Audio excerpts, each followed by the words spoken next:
மஞ்சள் இதை நம்ம பேக் வைத்தியங்க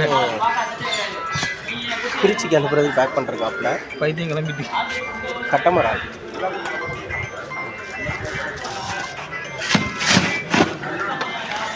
ஐஸ் இப்படி மலை சாரல் மாதிரி போடணும். எப்படி மலை சாரல் மாதிரியா போடணும், கீழே போடணும்.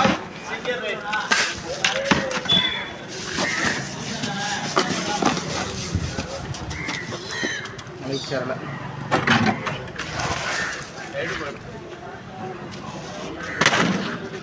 அப்படியே ஐஸ் படாத மீன் எடுத்து அப்படியே பேக் பண்ணுறாப்புல பார்த்துக்கோங்க. ஒன்றா ரகம் ரெண்டாம் ரகமாக மீனை வந்து பிரித்து எடுத்து அதுக்கப்புறம் ஒவ்வொரு மீனும் ஒவ்வொரு ரேட்டுக்கு அவங்க எடுத்து அதுக்கப்புறம் நம்ம கையில் கொடுப்பாங்க. நம்ம சேல்ஸ் பண்ணுறோம். இப்போ மீன்களை பிரித்து எடுத்துக்கிட்டு இருக்கதா இப்போ நம்ம வீடியோவில் பார்த்துக்கிட்டு இருக்கோம். தொடர்ந்து வீடியோவை பாருங்கள் அப்படின்னு கிட்ட போடணும்.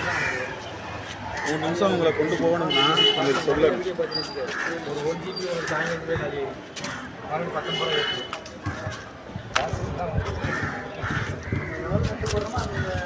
எவ்வளோ நேரம் பார்க்குறோமோ வீடியோ எவ்வளோ நேரம் பார்க்குறேன். ஏன்னா அதுக்கு மாதிரி அங்கே ஒருத்தர் வந்து ஃப்ரெஷ் மீன் எடுத்துக்கிட்டு இருக்காப்புல. இங்கே இந்த ஃப்ரெஷ் மீனை எடுத்து பேக்கிங் பண்ணிக்கிட்டு இருக்காப்புல.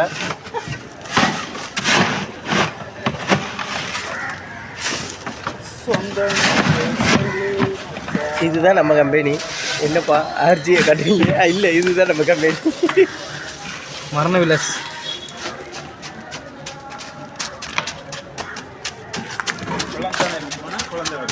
மசாஜ் பண்ணணும். குரங்கு எடுத்துகிட்டு போனால் குரங்கு 10 ரூபா. குரங்குன்னு சொல்லக்கூடாது ஐயா, காலஞ்சூரான்னு சொல்லணும். குரங்கு வந்து ஒரு அநாகரிகமான வார்த்தை. சாப்பிட்ற மீனுக்கு குரங்கு சொல்லக்கூடாது. என்ன ஒரு ஆமை வீடியோ இருக்குடா, 1000 ரூபா வாங்கி தருவியா? இவர்கிட்ட ஒரு ஆமை வீடியோ இருக்கான், கேட்டுக்குங்க. ஆமையை காப்பாற்றி விட்ட வீடியோ இருக்குப்பா. அப்படி தெளிவாக சொல்லுங்க. ஆமையை அறுக்கிற வீடியோ இருந்துடக்கூடாதுல. நம்ம அந்த தொடவே மாட்டோம்ல. அது வந்தாலே முதல்ல தூக்கி தண்ணியில் வீசுங்க தாங்க நிற்போம். நம்ம கடல் மேல் போட்டலையே தண்ணியில் எங்கே வெட்டிட்டு மீன் கறியெல்லாம் வெட்டிட்டு மீன் இதையா ஓட்டையா? அந்த ஆமை வந்து மடியில் வந்தாலே நம்மளுக்கு பிடிக்காது. அந்த ஆமையை அப்படியே தூக்கி வீசினதுக்கு அப்புறம் தான் நம்ம வந்து ஆமை இனம் அழிஞ்சதுக்கு காரணமே நாடோடி மீனை வேணும். எடுத்து போட்டு பார்த்து ஆமையின் அழிவுக்கு காரணம் நாடோடி மீனவனா கடற்கரை பசங்க. ஆமையின் அழிவுக்கு காரணம் கடலோட கடற்கரை பசங்க. தட்பவெப்பம். ஆமை அழிவதற்கு காரணமாக இருந்தால் தட்பவெப்பத்தை என்ன பண்ண முடியும்? நம்மளால என்ன பண்ண முடியும்? ஒன்றும் பண்ண